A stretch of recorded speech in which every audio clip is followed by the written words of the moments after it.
Ce document est produit par l'Université Joseph Fourier Grenoble 1 en collaboration avec la région Rhône-Alpes et l'Université numérique francophone des sciences de la santé et du sport. Ce chapitre va porter sur l'anatomie des muscles de la région cervicale et nous étudierons dans un premier temps les muscles de la région de la nuque, puis ensuite les muscles de la région antérieure du cou. Le cou est donc cette zone frontière et charnière entre le tronc et la base du crâne. Et si l'on réalise une coupe transversale passant à la base du cou, comme ici sur une coupe anatomique, nous nous apercevons déjà que le rachis cervical est véritablement au centre du cou et qu'il existe une très petite zone antérieure réservée aux viscères du cou et aux axes vasculo-nerveux du cou. Cette zone est disproportionnée par rapport à la musculature qui va former le cou en arrière, sur les côtés et en avant. L'étude des muscles du cou se fera de l'arrière vers l'avant, depuis les muscles de la nuque, en passant par les muscles scalènes, prévertébraux, puis les muscles sternocléidomastoïdiens et les muscles les plus antérieurs qui sont les muscles infrahyoïdiens. Nous allons commencer donc l'étude par la partie musculaire la plus volumineuse, c'est-à-dire celle de la nuque.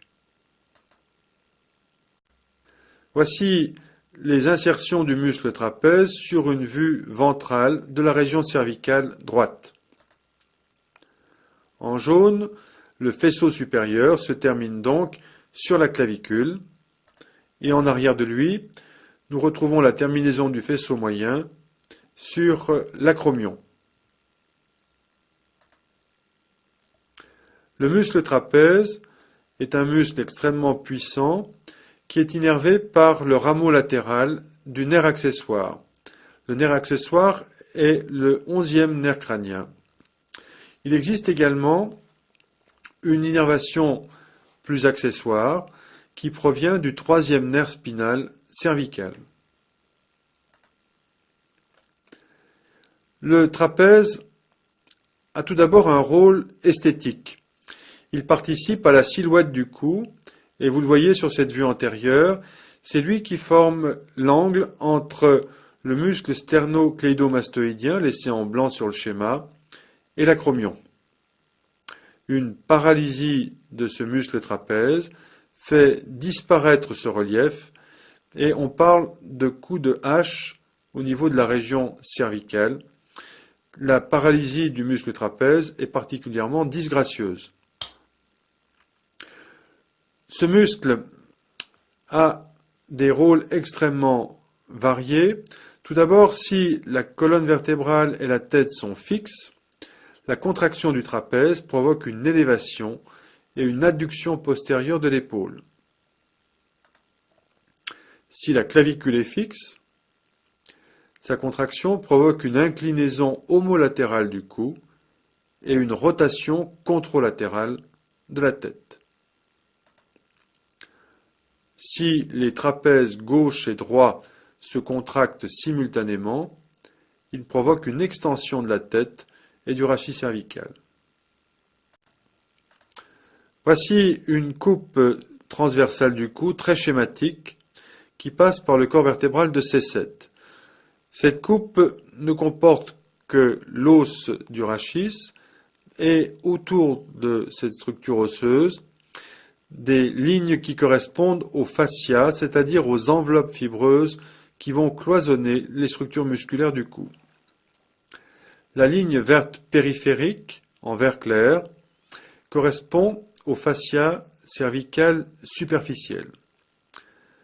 Cette ligne se dédouble par endroits, et dans ces dédoublements, nous retrouverons des structures musculaires un peu plus loin dans le cours.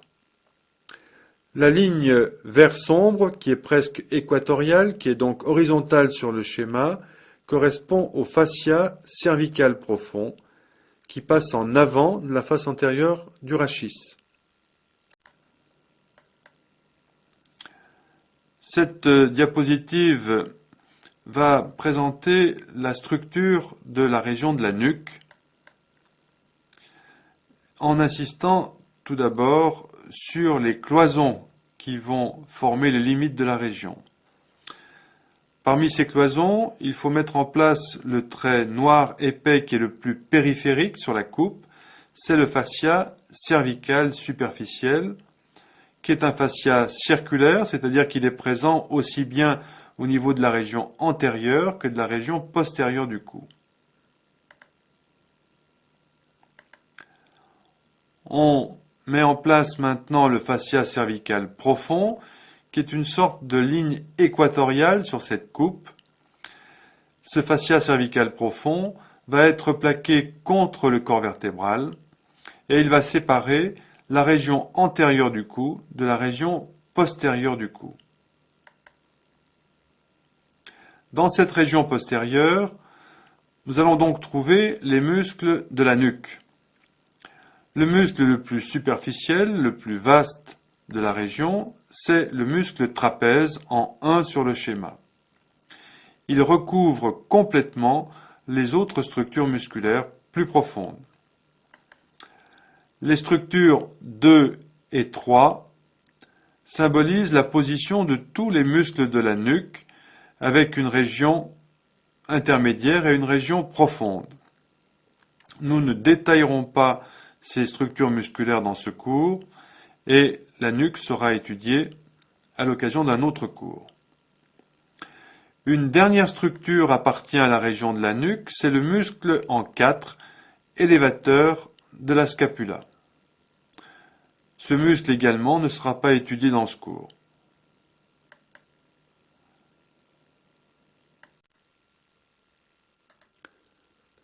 Sur cette coupe transversale qui ne retient que la partie droite de la région nucale, nous allons placer maintenant des muscles situés en avant des muscles de la nuque. Ce sont les muscles scalènes qui seront sur les côtés des corps vertébraux.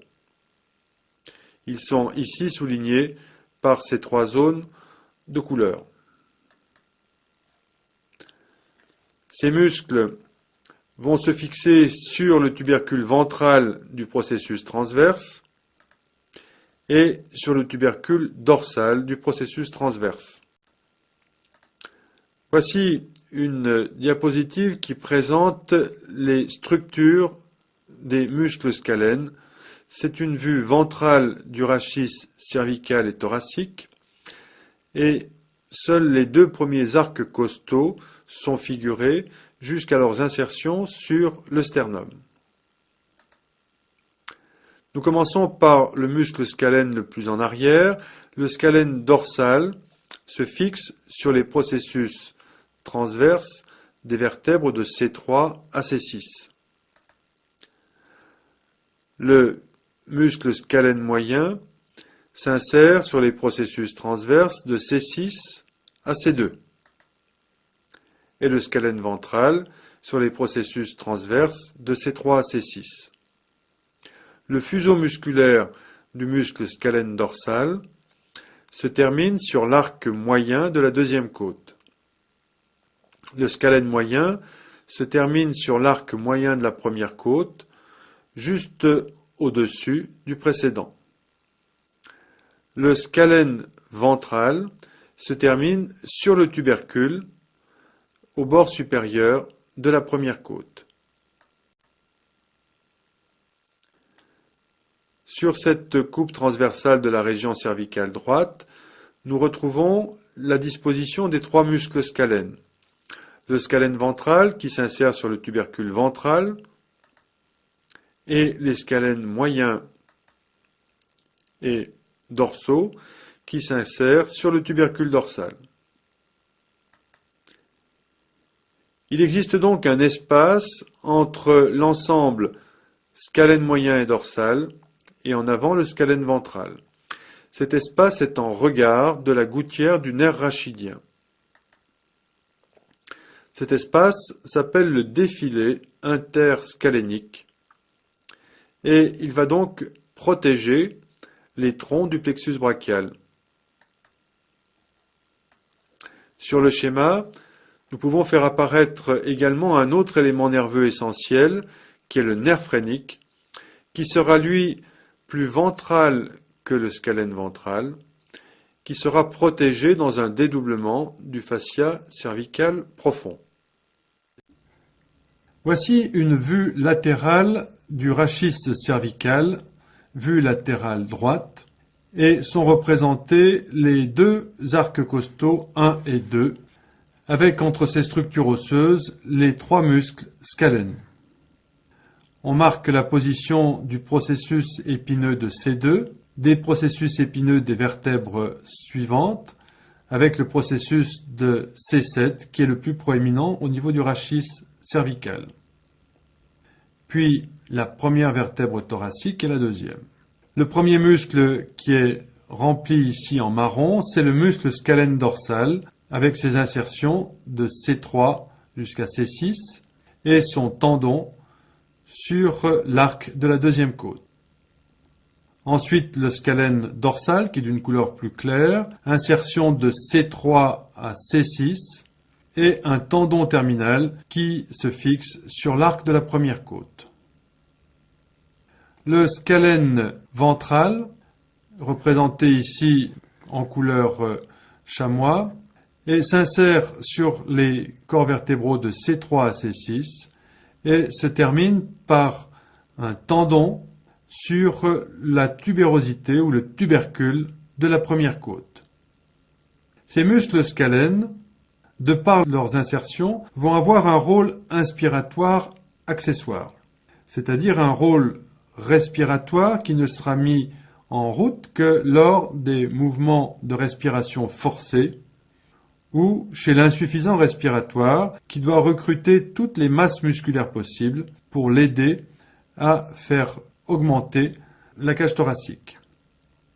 Lorsque la cage thoracique est fixe et lorsque ces muscles scalènes se contractent, ils vont provoquer l'inclinaison homolatérale de la colonne vertébrale et donc de la tête, c'est-à-dire que la tête va basculer en direction de l'épaule du même côté.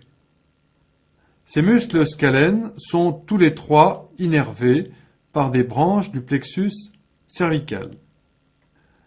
Entre ces muscles, il existe une région que l'on appelle le défilé des muscles scalènes. Ce défilé est plus exactement entre l'ensemble scalène moyen, scalène dorsal et ventralement le scalène ventral. Ce défilé va être occupé par un élément vasculaire et par des éléments nerveux.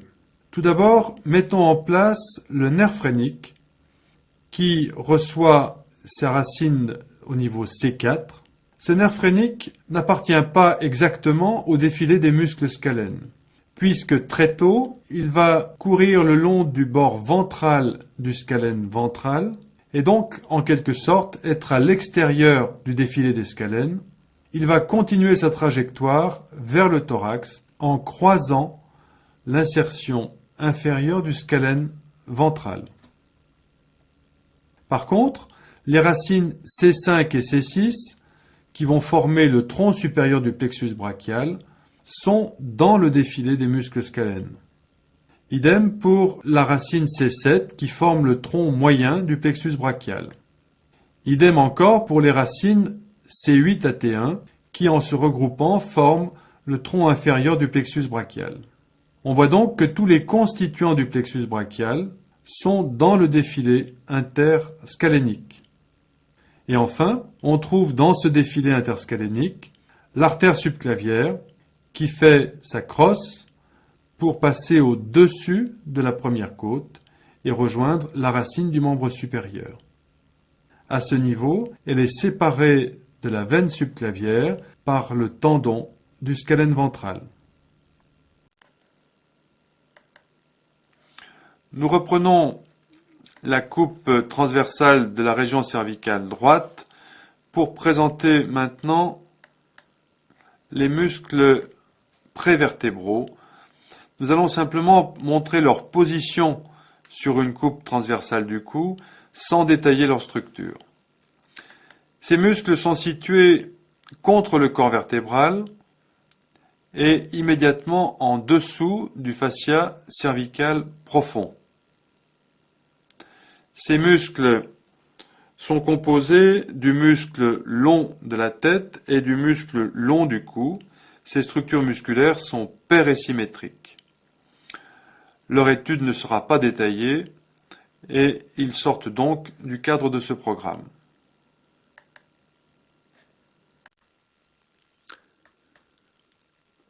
La structure musculaire que nous présentons ici en coupe est celle du muscle sternocléido-mastoïdien.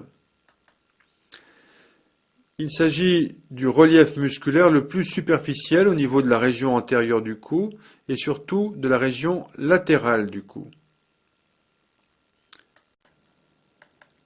Cette diapositive présente une vue latérale gauche du cou qui va insister sur le muscle sternocléido-mastoïdien. Voici tout d'abord le chef musculaire profond du muscle, tendu entre l'os occipital et la clavicule. On parle de chef cléido-occipital, cléido venant de clavicule. Il y a une seconde partie, un second chef à ce muscle, c'est le chef sternomastoïdien entre le manubrium sternal et la mastoïde.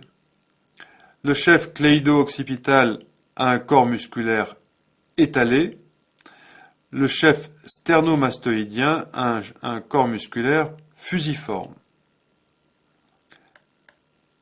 Ces deux structures, tout en bas de la région cervicale, sont légèrement divergentes et il existe donc une petite surface entre les deux chefs musculaires et le bord supérieur de la clavicule.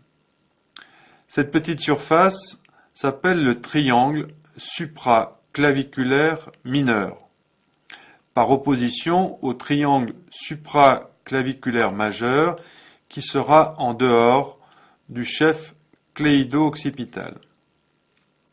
Ce triangle est important parce qu'à travers lui, on peut ponctionner facilement la veine jugulaire interne sous-jacente. C'est à ce niveau qu'on a souvent besoin de mettre en place un cathéter si l'on veut le mettre en place dans une veine de gros calibre. On dirige alors l'aiguille de ponction comme cette flèche jaune de haut en bas en visant le triangle supraclaviculaire mineur et en s'enfonçant dans la partie profonde du cou. Le muscle sternocléido-mastoïdien a des rôles qui vont varier en fonction de sa contraction unilatérale ou bilatérale. Lorsque ce muscle se contracte de façon unilatérale, il va provoquer une flexion et une inclinaison homolatérale de la tête et une rotation contralatérale de la tête. Quand ce muscle va se contracter de façon synergique avec le muscle opposé, c'est-à-dire le muscle droit, l'ensemble des deux muscles sternocléido-mastoïdiens provoque une flexion de la tête et du cou sur le thorax. Enfin, lorsque le rachis cervical est fixe, la contraction de ce muscle va avoir tendance à soulever la clavicule et le sternum et donc augmenter légèrement la capacité thoracique. C'est donc un muscle inspiratoire accessoire. Ce muscle sternocléido-mastoïdien est innervé par le plexus cervical et surtout par un rameau du nerf accessoire, c'est-à-dire du 11e nerf crânien. Voici un gros plan sur la région du triangle supraclaviculaire mineur pour montrer combien il est facile d'apercevoir cette structure en observant simplement la région du cou. Cette ligne présente la surface de la clavicule et l'incisure jugulaire. Ici, on retrouve les deux chefs du sternocléidomastoïdien. On voit donc nettement la position du triangle supraclaviculaire mineur, qui peut être le siège d'une ponction si l'on veut atteindre la veine jugulaire interne. Sur cette coupe transversale de la partie droite du cou, nous faisons apparaître l'ensemble des muscles infrahyoïdiens, qui est le dernier groupe de muscles constituant du cou. Ces muscles sont sous-jacents aux muscles sternocléidomastoïdiens et à proximité des viscères et des vaisseaux du cou. Ces muscles sont enveloppés dans un fascia cervical moyen, qui est une autre structure fibreuse du cou, qui sert d'enveloppe protectrice à l'ensemble des muscles infrahyoïdiens. Le terme de muscle infrahyoïdien sous-entend qu'il existe une structure hyoïdienne. Cette structure est en fait un os, l'os hyoïde, qui est un os impair et médian, qui va être présenté dans la diapositive suivante. Voici une vue de face de la région cervicale avec la ligne courbe qui représente l'arc mandibulaire, puis à la partie basse du schéma, les deux extrémités médiales des clavicules, une simple ligne en 3 représente le bord médial des muscles sternocléidomastoïdiens. Au centre du schéma, nous retrouvons des structures osseuses et cartilagineuses. Tout d'abord en haut, l'os hyoïde, qui est un os impair et médian, qui siège en dessous du niveau de l'arc mandibulaire, au-dessus du larynx. Cet os est composé d'un corps de l'os hyoïde, qui est au centre, un corps qui est un parallélépipède rectangle, et à ses extrémités latérales partent des cornes. Il y a de grandes cornes, une de chaque côté, et des petites cornes qui sont au bord supérieur du parallélépipède. En dessous, nous symbolisons en 5 les constituants du larynx, ici le cartilage thyroïde, en dessous le cartilage cricoïde, et dans le prolongement, la trachée, c'est-à-dire l'axe respiratoire du cou. Voici une vue frontale de la région cervicale destinée à présenter l'organisation des muscles infrahyoïdiens. Sur la partie gauche du sujet, le premier muscle est le muscle thyroïdien, muscle inséré sur la crête oblique du cartilage thyroïde en bas et en haut au bord inférieur du corps de l'os hyoïde. Le muscle sternothyroïdien s'insère lui à la face dorsale du sternum et en dessous de la crête oblique du cartilage thyroïde, exactement en regard de la terminaison du muscle thyroïdien. Il est représenté en gris sur la partie droite du sujet, masqué par les autres muscles infrahyoïdiens. Le muscle infrahyoïdien le plus latéral est le muscle homohyoïdien. C'est un muscle digastrique, tendu au bord inférieur du corps de l'os hyoïde, jusqu'à proximité de l'incisure de la scapula. Il existe une partie tendineuse qui est exactement à mi-parcours sur la trajectoire du muscle. Il existe un ventre supérieur qui est presque vertical et un ventre inférieur qui est lui beaucoup plus oblique, vers le bas et en dehors. La structure musculaire la plus en avant, la plus superficielle, est le muscle sternocléido-hyoïdien. C'est un muscle qui se fixe à cheval sur l'articulation sternoclaviculaire, à sa face dorsale, et qui se termine au bord inférieur de l'osioïde, un peu plus ventral que le muscle thyroïdien.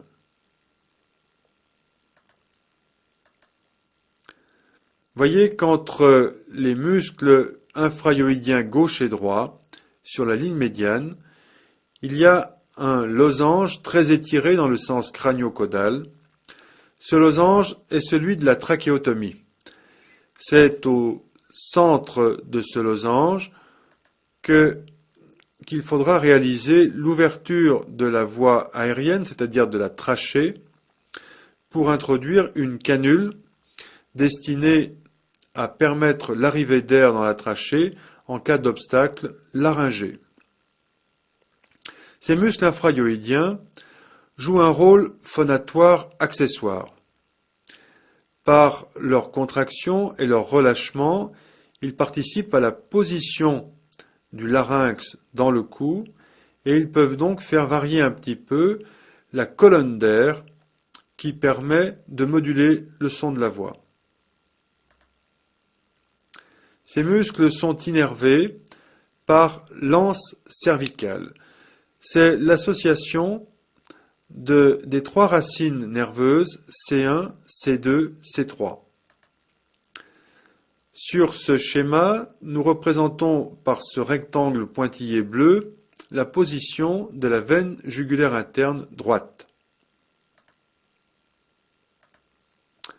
Les racines C1, C2 et C3 s'anastomosent pour former un tronc qui s'appelle l'anse cervicale, avec une branche descendante, puis une courbe à concavité supérieure et une anse qui remonte en direction de la partie haute du cou.